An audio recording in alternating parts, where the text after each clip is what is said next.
السلام علیکم ورحمۃ اللہ۔ جماعت ہفتم کے ہمارے جو طلاب ہیں ان کو اس آف لائن کلاس میں خوش آمدید۔ ہم بارستان اردو سے آپ کے لیے ایک نیا لیسن لے کے آئے ہیں، کشمیر کی دلکش باغات، صفحہ نمبر 105۔ اور یہاں پہ ایک بات خاص یاد رکھنی ہے، یہ کشمیر کے باغات جو ہیں لیسن لیکن اس طرف سے ترتیب دیا گیا ہے، یعنی ایک خط لکھا جا رہا ہے، ایک دوست جو ہے اپنے دوسرے دوست کو خط لکھ رہا ہے، اور اس خط میں جو ہے کشمیر کے باغات کی ذکر ہو رہی ہے۔ اور یہاں پہ ہم یہ شکل جو ہے کتاب پہ بنی ہوئی ہے، اس شکل سے آپ کو روبرو کرا رہے ہیں۔ یہ ٹیولپ گارڈن یعنی گل لالہ کی شکل ہے، تصویر ہے۔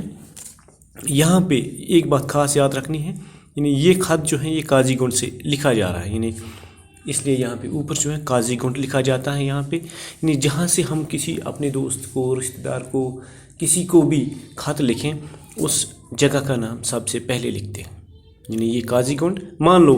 ہم بانڈی سے، یعنی آپ لوگ جو ہیں آپ لوگ بانڈی سے ہیں، آپ کسی دوست کو خط لکھ رہے ہیں تو آپ اوپر پہلے لکھو گے بانڈی ہرل یا مونابل، کیا آپ اس کے ساتھ لکھنا پسند کرو گے۔ تو اس کے بعد یہ اس بات کا دھیان رکھنا ہوگا، اس کے بعد تاریخ، یعنی اگر ہم آج اپنے کسی دوست کو خط لکھ رہے ہیں، مان لو آپ بانڈی سے خط لکھ رہے ہیں اپنے کسی دوست جو اڑی میں رہ رہا ہے، تو یہاں آپ ابھی اس کے بعد یعنی جگہ کا نام لکھنے کے بعد دن جو ہیں، تاریخ جو ہیں وہ آپ لکھو گے۔ یہاں پہ 30 مئی 2012 ہے، تو اگر آج دن کی بات کریں یہ 12 ستمبر یعنی 12 ستمبر 2020 ہے۔ تو پھر لکھنا کس کو ہے، مطلب آپ کو جو دوست ہیں اس کا نام، یہاں پہ پیرے دوست نوید، یعنی نوید کا نام ہے، آپ کا دوست جو ہے وہ وسیم ہے، ہم پیرے دوست وسیم کہہ کر لکھیں گے۔ تو یہاں یہ جو لائن ہے یہ پہلے خط کا جواب لکھ رہا ہے، تمہارا پیار بھرا خط ملا، چونکہ نوید جو ہے اپنے دوست کو کہہ رہا ہے تمہارا پیار بھرا خط ملا، اس کے لیے شکریہ۔ یا جیسے آپ ریڈیو کشمیر سے ایک پروگرام سنتے ہیں، خط کے لیے شکریہ، یعنی ہم خط لکھ رہے ہیں تو اس میں ہم پہلے جگہ کا نام لکھیں گے، پھر تاریخ لکھیں گے۔ تو یہاں پہ ہم دوست کو نہیں لکھ رہے ہیں، ہم ریڈیو کشمیر کو وہ لکھ رہے ہیں، یعنی اس پروگرام کو لکھ رہے ہیں جس کے لیے وہ خط ہوتا ہے، تو اس کا نام آئے گا۔ تو اس کے بعد یہ جو ہے یہ یہاں پہ نوید جو ہے اپنے دوست کا شکریہ ادا اس لیے کر رہا ہے کیونکہ اس کا پیار بلا جو خط ہیں وہ مل چکا ہے نوید کو۔ اب نوید جو ہے یہ اس نوید کو لکھا جا رہا ہے خط، اب لکھنے والا کون ہے، وہ ہے احمد، یعنی اب اس کا نام کہاں پہ آئے گا، یعنی اگر ہم یہاں سے شروع کرتے ہیں، یہاں سے یہاں تک ہمارا خط مکمل ہوتا ہے تو اس کا نام یہاں پہ آئے گا لکھنے والے کا۔ یہ اس کو جس کو لکھا جا رہا ہے خط، یعنی نوید کو لکھا جا رہا ہے، اب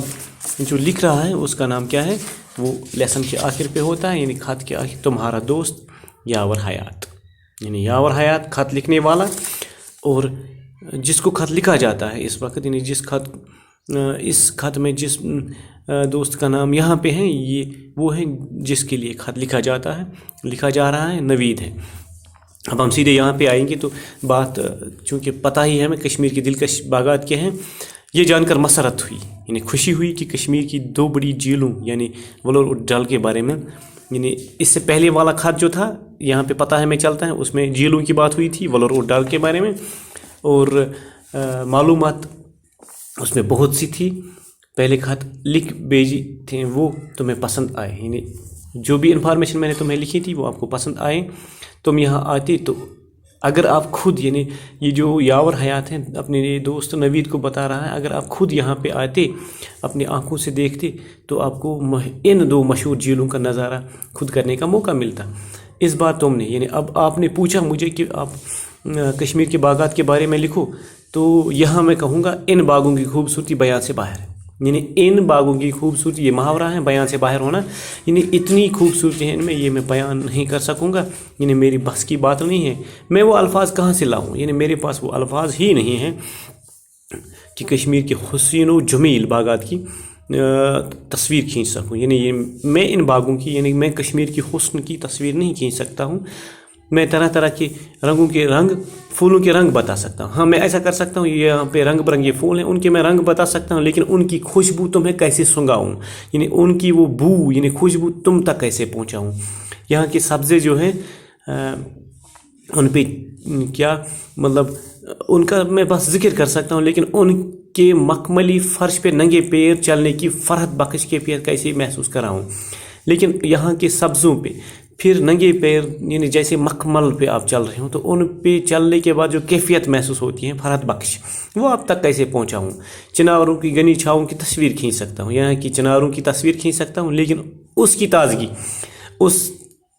چھاؤں میں جو تازگی ہوتی ہے وہ تم تک کیسے پہنچاؤں, یعنی اس کی ٹھنڈک تمہیں میں کیسے محسوس کراؤں. پھر بھی تمہاری خواہش کے مطابق میں یہاں کے خاص خاص باغات کے بارے میں لکھتا ہوں. تو بھی میں آپ کی خواہش کے مطابق یعنی آپ نے جو پوچھا اسی کے حوالے سے میں بات لکھ دوں تاکہ جے پور کے گرم موسم میں تمہیں کچھ راحت محسوس کر سکو, تم کچھ راحت محسوس کر سکو. تو یہاں کے زیادہ تر باغات جو ہیں وہ مغل بادشاہوں نے لگوائے ہیں. مغلوں کا ذوق جمال مشہور ہے, مغلوں کا ذوق جمال اتنا مشہور ہے, یعنی ان کی سلیکشن جو ہوتی تھی یعنی ان کی خوبصورتی کا جو شوق تھا وہ اتنا مشہور ہے. تاج محل اس کی مثال ہے, لال قلعہ ہے, فتح پور سیکری ہیں, اسی جو کہ جمال کے مظہر ہیں. ان باغوں کا شوق وہ ترکستان اور ایران سے اپنے ساتھ لائے تھے, یعنی باغ بنانے کا وہ شوق جو تھے ترکستان اور ایران سے ہی اپنے ساتھ لائے تھے. کشمیر کے قدرتی مناظر اور یہاں کی آب و ہوا نے مغلوں کے ذوق جمال کو اور بھی جلا بخشی, چونکہ کشمیر کی آب و ہوا اور یہاں کے قدرتی مناظر ایسے تھے مغلوں کی ذوق جمال جو تھا اس کو اور بھی جلا بخشی. اس قدرتی منظر نے, اس آب ہوا نے, اور مغلوں کی جو وہ جو کچھ جمال تھا وہ اور بھی مطلب وہ دگنا ہو گیا, مان لو اس کو اور بھی رنگ لگ گیا. یہاں پہ کشمیر میں انہوں نے جو باغ تعمیر کیے وہ ایسے جگہوں پہ ہیں کہ مغلوں کی حسن انتخاب کی داد دینی پڑتی. ہاں اب جو باغ انہوں نے یہاں پہ بنائے اس کے لیے جو جگہیں انہوں نے منتخب کیے یہ اس کے لیے مغلوں کے حسن انتخاب کی داد دینی پڑتی ہیں, کیونکہ ایسی جگہوں پہ باغ بنائے کہ مغلوں کی حسن انتخاب کی تعریف کیے بغیر انسان رہ نہیں سکتا ہے. یہاں کے مغل باغات عام طور پہ پہاڑوں کے دامن میں واقع ہے. تو آپ پہاڑوں کے دامن میں آپ ایسے سمجھو کہ جب ایک پہاڑ اوپر سے نیچے کی طرف آ رہا ہے, جب پہاڑ مان لو ختم ہو رہا ہو تو نیچے تھوڑی سی ڈلوان زمین ہوتی ہے, اس کے بعد تھوڑی سی پلین زمین ہوتی ہے, اس کو ہم دامن کہتے ہیں. تو یہاں پہ اکثر جو باغات مغلوں نے یہاں پہ تعمیر کیے بنوائے تو وہ پہاڑوں کے دامن میں بنائے انہوں نے. شالیمار یعنی ایک باغ کا نام شالیمار باغ, نشاط باغ اور چشمہ شاہی پہاڑ کے دامن میں جھیل ڈل کے کنارے دعوت نظارہ دیتے ہیں. یہ تینوں باغ جن کے ہم نے نام لیے یہ مشہور جھیل ڈال کے کنارے پہ دعوت نظارہ دے رہے ہیں, یعنی نظارہ اٹھانے کا دعوت دیتے ہیں.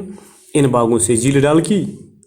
اور جھیل ڈال سے ان باغوں کی خوبصورتی دو بالا ہو گئی. یعنی ان دو چیزوں سے, ان باغوں سے جھیل ڈال کی اور جھیل ڈال سے ان باغوں کی خوبصورتی جو ہے اس میں 4 چاند لگ گئی, وہ 2 بالا ہو گئی. تو یہاں تک میں نے آپ کو پڑھا ہے. انشاءاللہ اس کا دوسرا حصہ کل پڑھیں گے. خدا حافظ.